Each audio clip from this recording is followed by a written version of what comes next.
Hey everybody, new vid for today. Just have a couple of quick items and a couple of questions. Maybe you guys could throw me some info. I'm cleaned the work surface. That something that doesn't happen very often, but I had a couple of hours, so I went ahead and spent a couple hours. It cost a couple of days and cleaned up as much as I could. So now I can actually work without pushing all this stuff here and there. So it's a good thing. So I'm in the process of building cars for the Gravity Chaos Rallycross, and that's a two-track race hosted by uh, Chaos Canyon and Gravity Throttle Racing. So I've got my car picked out. There's the list of items you could send, and I didn't really have any of them, and I don't really care for any of them, so I didn't want to buy it. But I got over here to this Mercury Cougar, and yeah, that's up my alley. So yeah, so I'm working on that. I got this Mercury Cougar. I posted a quick vid of him going around and around on the turntable, and I'm pretty pleased with how it came out. Um, I see I got it at max of 58 grams, no leeway, so 58 grams cutoff. And I came in at 56.9 with a front weight of around 27 and change and a rear weight of 29 and change. So it's a little rear biased, and I think you need that for the slide corner, drift corner at GTR. I don't think you can get away with it without having a little bit of rear bias. Um, but yeah, I don't know that to be a fact. I just think that's the case. So I left it like it is, and I went ahead and gave it a little bit of a suspension so that it could maybe corner a little better around those corners. It runs pretty straight and pretty fast, so I'm pretty pleased with it.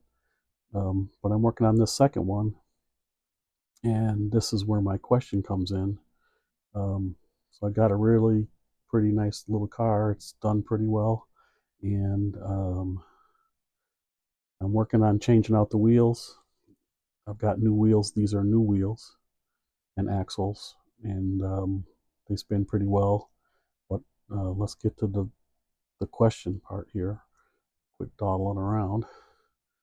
So, oh, and by the way, these cars need driver. So I put a driver, and I also put in a passenger, just because I had a little extra of epoxy clay, and I just went ahead and made two. I'm going to make two more for this guy, and then I'm going to set them off against each other and see which one performs best. But here's my question. So I've got this, and generally as I did on this guy, I'll take the important bits like the seats and the scoop, and I'll cut the pieces off and I'll glue them directly into the metal car body, and then that'll leave me the most amount of room in my chassis. Um, and then obviously it has to have a windshield in this particular instance and two guys, so I'll put them in there. But here comes my question. So you end up with, in almost all instances where you have a car that you buy that has fat wheels, like these guys, giant fat wheels on them, and you take them off, you end up with a chassis that has a little skinny rail in, for sure, in the back, and sometimes even the front. So skinny, and then not too bad here. And I ended up, I don't think, and some of you guys may know better than I on this. I don't think that the fat tires like these do well on, no matter how good they spin. And these are pretty good tires. I don't think these guys do well on a road course Um, the ones that I've sent to different tracks with the wider tires tend to have issues. And I don't know if it's because it's too skinny, even though you've got a lot of tire. The tire contact patch, these tires are not flat across. Even if you, well, I guess if, after you sand them, they probably will be better, but they're crowned, uh, taller inside, shorter outside, so it's a slope to the outside, and that brings the crown is close to the center or close to the chassis in this car as well. So um, my solution for these has been to get some get some wider axles and push the tires out as far as possible. So I end up putting on the best wheels and axles I can find that are the widest wheel that'll an axle combination that'll fit and still, because this car doesn't know this race does not allow you to hog out the wheel wells, that'll still fit without rubbing, and then provide enough clearance so that if you do have a little suspension, it won't just grind away on the body.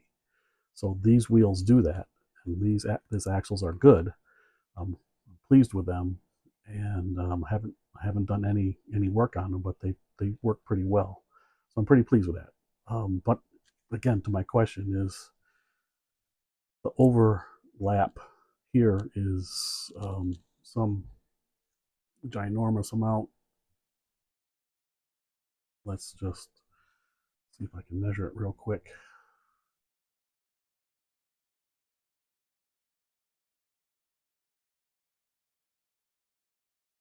Yeah, it's over 5 millimeters to displace. You just can't have your wheels wobbling. Even if you center that axle, that's 2.5 millimeters plus on each side where the wheel can knock back and forth. So that's a problem.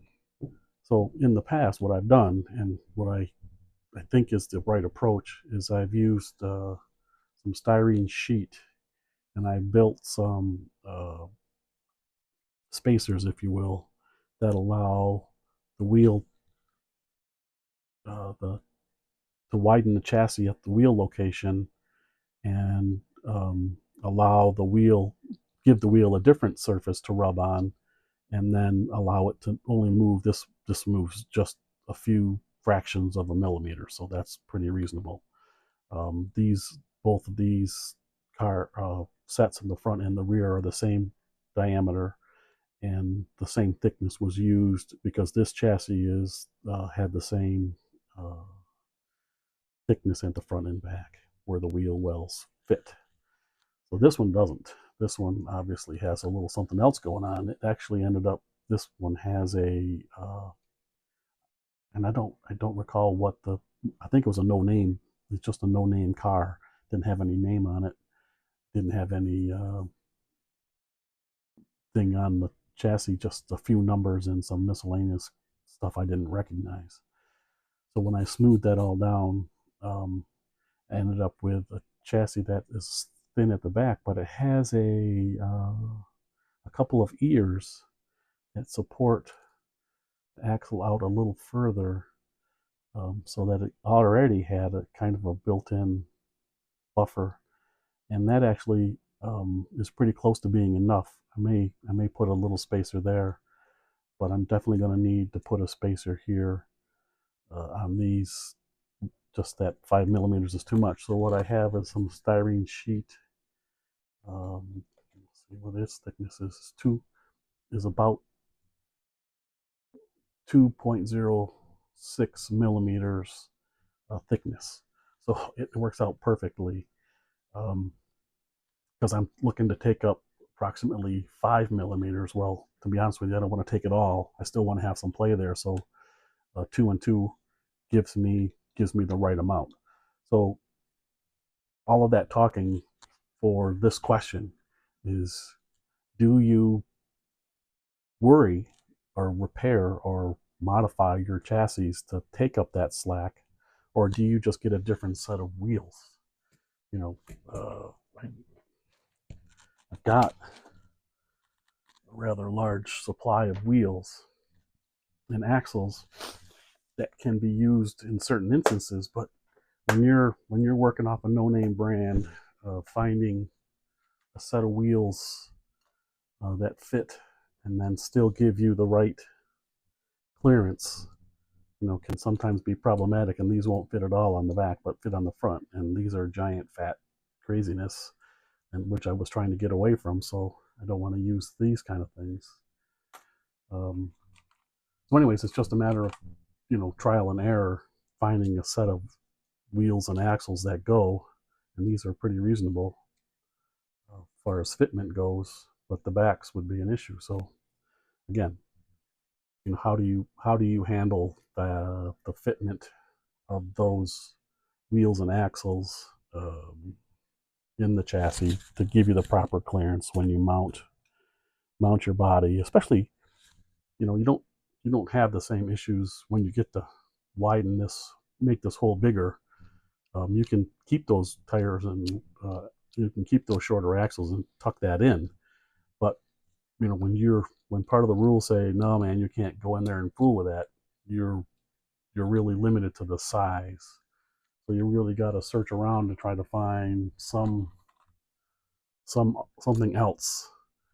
And yeah, I mean, again, it's just a question. And if you're so inclined, go ahead and leave me a response there in the message section, and maybe let me know what you have in mind for that.